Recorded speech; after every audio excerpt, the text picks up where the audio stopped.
Hello students, welcome to next lecture. So in this session we will be discussing current source inverter.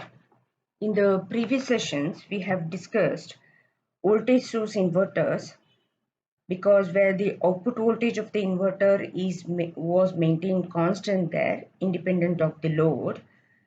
However, in those inverters we saw that the load current was forced to fluctuate from positive to negative or negative to positive based on the inductive loads there.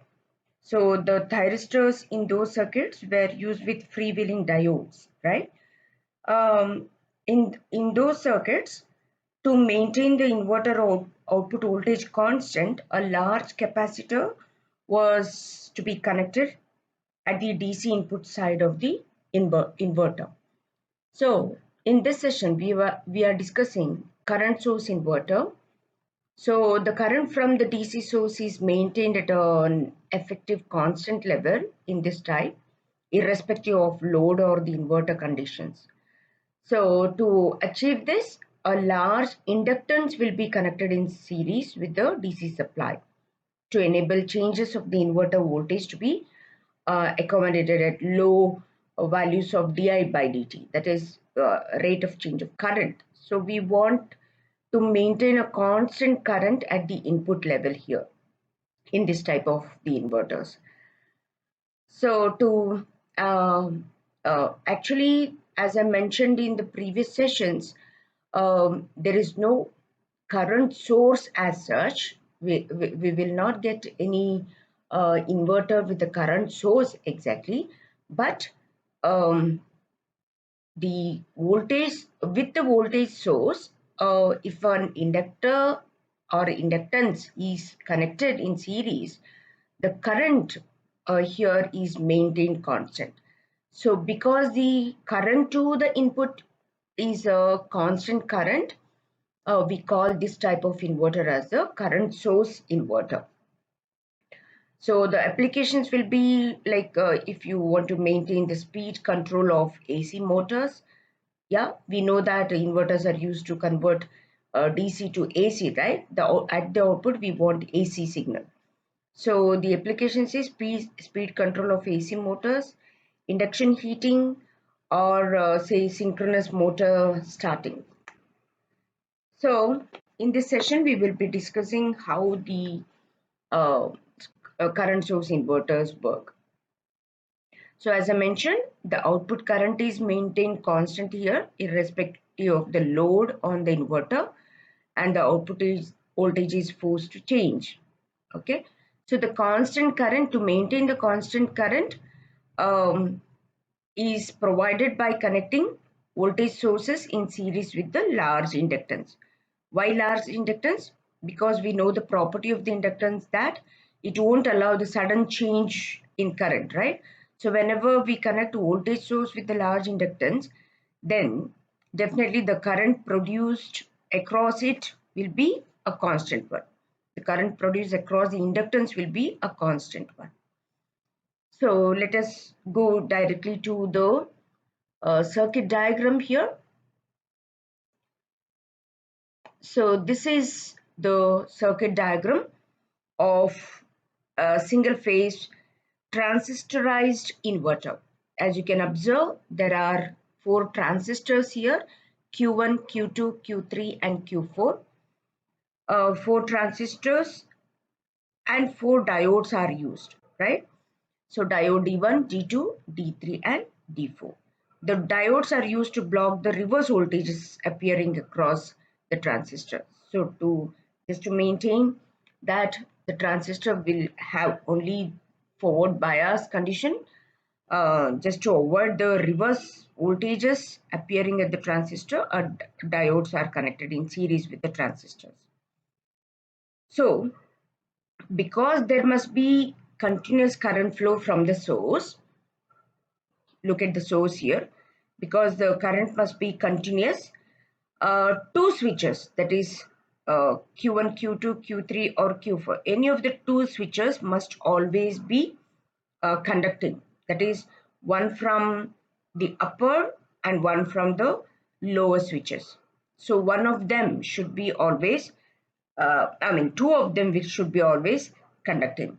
So the conduction sequence can be, say 1, 2, 1 and 2, 2 and 3, 3 and 4, and 4 and 1. Okay. So if two switches, that is one in the upper and one from lower, conduct at the same time, uh, only then you can expect a voltage current at the load. Either it can be in positive direction or negative direction. Okay. So only when two switches in the opposite, that is in the one in the upper arm and one in the lower arm is conducting, only then you can observe the output current at the load. So as I mentioned that at least two of the switches should be conducting. So when two devices in different arms conduct, the source current IL flows through the load. Otherwise, when two devices in the same arm conduct, the current source is bypassed from the load. So this point has to be clearly understood and remembered. I repeat, when two devices in different arms are conducting, say it can be Q1 and Q2 or Q3 and Q4, only then the source current IL flows through the load. Okay. When two devices in the same arm, say for example Q1 and Q4 or Q3 and Q2, if they are conducting, the source current is bypassed from the load, obviously, right? So let us observe that through waveforms. First, let us see the table there, the way the um, switches should be conducting. So this is the typical table where um, at least two switches has to be uh, conducting. So switch status for the full bridge single phase current source inverter is shown here. So when S1 and S2 are on, S3 and S4 are off, right? So that is state 1, and look at the output will be plus IL. So S1 and S2 will be conducting. When S1 and S2 conducting, obviously D1 and D2 also will be conducting, right? Let us go back to the circuit. Yeah, when switches S1, S2, S3, S4 is nothing but Q1, Q2, Q3, Q4 respectively. So when S1 and S2 or Q1 and Q2 are conducting, obviously D1 and D2 will be conducting, right? Next, when S3 and S4 are on, S1 and S2 are off. The current will be minus IL across the load. Observe, when S3 and S4 are on, when S3 and S4 are on, the current in the load will be in the opposite direction, so it will be minus IL, right? So obviously at that time, the conducting devices are Q3, Q4, D3, D4, right? Yeah.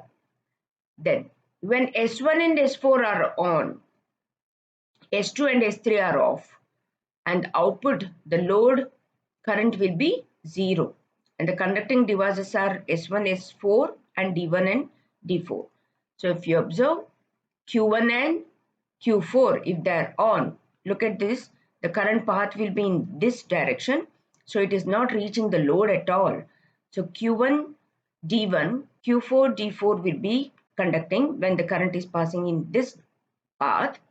So there is no load current. Load current will be 0. Similarly, the last condition, when S3 and S2 are on, S1 and S4 are off. So the output current will be 0, and the conducting components are S3, S2, D3 and D2. So when the current is flowing in this path, if you observe Q3, D3, Q2, D2 is conducting, but it is not going through the load, so the load current will be 0, right? So if you have to observe the waveforms, this is typically the output waveform, as you can observe there. So where our G1 is the triggering uh, signal for turning on devices.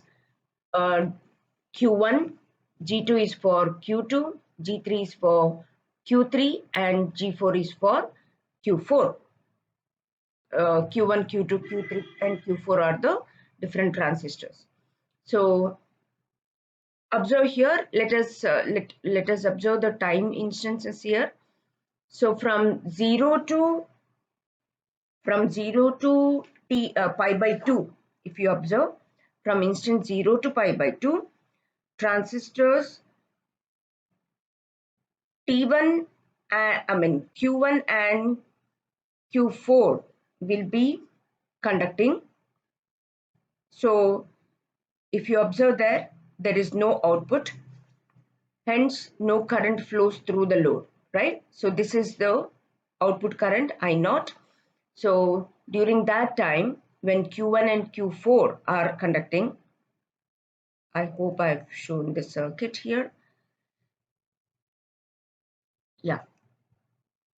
Okay. When Q1 and Q4 are conducting, then there is no current via the load, so there is no current across the output.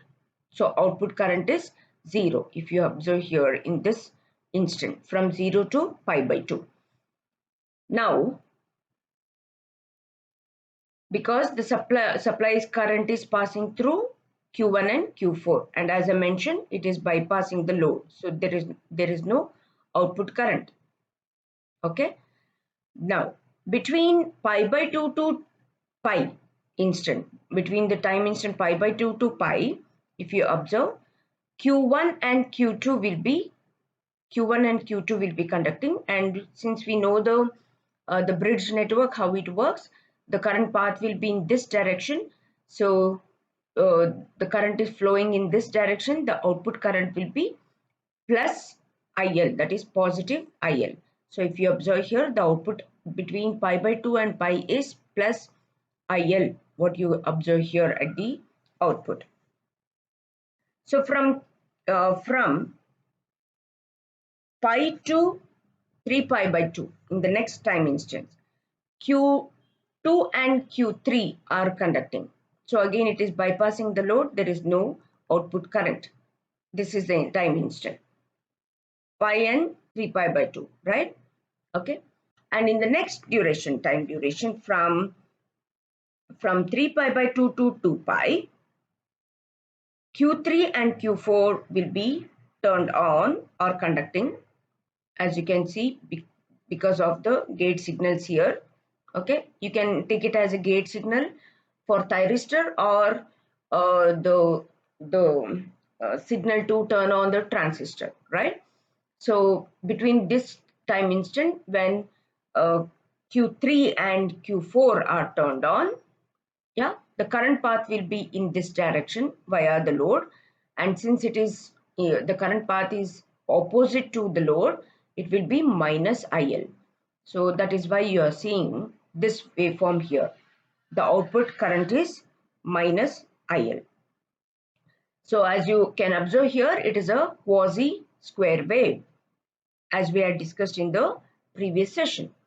So um, similar to the previous discussion what we had, if let the current flow for the duration of delta, okay, in the load for half cycle, then the load current can be expressed in Fourier series as I naught is equal to summation n is equal to 135 to infinity, where we had in the previous discussion. So same expression, where here we will get 4 into IL by n pi. So we saw in our previous discussion that the Fourier series for current voltage source inverter we had V naught summation n is equal to 135 to infinity 4 Vs by n pi sine n delta by 2 sine n omega t, right?